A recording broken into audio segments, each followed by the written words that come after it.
US ने आतंकियों से मिलाया हाथ, ईरानी सेना को तबाह करने में कर रहा मदद। सूत्रों के अनुसार यह योजना ऐसे समय में सामने आई है जब अमेरिका और इजरायल ईरान के ठिकानों पर बम और मिसाइल से हमले कर रहे हैं। दो सूत्रों ने कहा कि इस ऑपरेशन का लक्ष्य ईरान में इस्लामिक शासन के विरोधियों को मौका देना हो सकता है, खासकर तब जब सर्वोच्च नेता अली खामेनी और अन्य शीर्ष अधिकारियों के मारे जाने की बात कही जा रही है।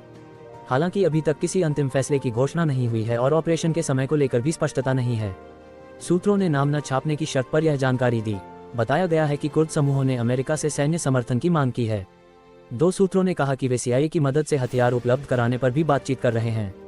इस बीच इरबिल और बगदाद के इराकी नेता भी हाल के दिनों में अमेरिकी प्रशासन के संपर्क में रहे हैं। ईरान से जुड़ा एक बड़ा घटनाक्रम सामने आया है।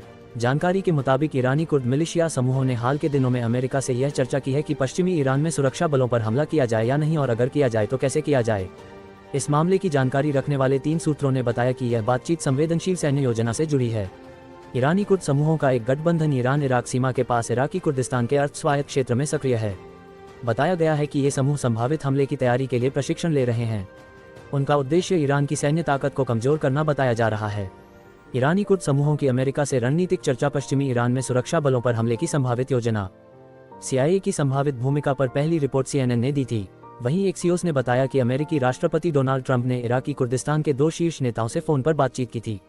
हालांकि रॉयटर्स स्वतंत्र रूप से यह पुष्टि नहीं कर सका कि सीआईए की भागीदारी कितनी है, क्या हथियारों की आपूर्ति में मदद की गई है या अमेरिकी बल सीधे ईरान में प्रवेश करेंगे। सीआईए ने इस पर टिप्पणी करने से इनकार किया है। व्हाइट हाउस और पेंटागन की ओर से भी तुरंत कोई प्रतिक्रिया नहीं आई। कुर्द क्षेत्रीय सरकार ने भी कोई जवाब नहीं दिया। विशेषज्ञों का मानना है कि इराक की जमीन से किसी भी ऑपरेशन के लिए अमेरिका के व्यापक सैन्य और खुफिया समर्थन की जरूरत होगी। पेंटागन का कहना है कि इरबिल में मौजूद 2 अमेरिकी ठिकाने इस्लामिक स्टेट के खिलाफ अंतर्राष्ट्रीय गठबंधन को समर्थन देते रहे हैं। सीआईए की भूमिका और अमेरिकी सैन्य समर्थन की मांग, ये संभावित कार्रवाई ईरान के भीतर जातीय बलूच अल्पसंख्यक के सशस्त्र अलगाववादी आंदोलन को भी हवा दे सकती है। बलूच समूहों के पाकिस्तान के बलूचिस्तान प्रांत में सक्रिय संगठनों से करीबी संबंध बताए जाते हैं।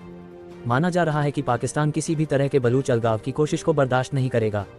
तुर्की की भूमिका भी अहम मानी जा रही है। तुर्की, जो सीरिया के राष्ट्रपति अहमद अल शरा का समर्थक है, दमिश्क और कुर्द बलों के बीच समझौते को सीरिया में राज्य नियंत्रण बहाल करने के लिए जरूरी मानता है।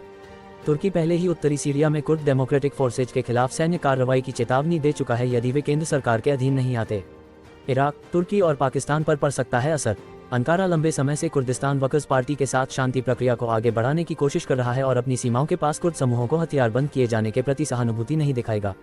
इस पूरे घटनाक्रम से क्षेत्रीय स्थिरता पर असर पड़ने की आशंका जताई जा रही है। फिलहाल सबकी नज़र इस बात पर है कि आगे क्या फैसला लिया जाता है और क्या ये योजना अमल में लाई जाती या नहीं।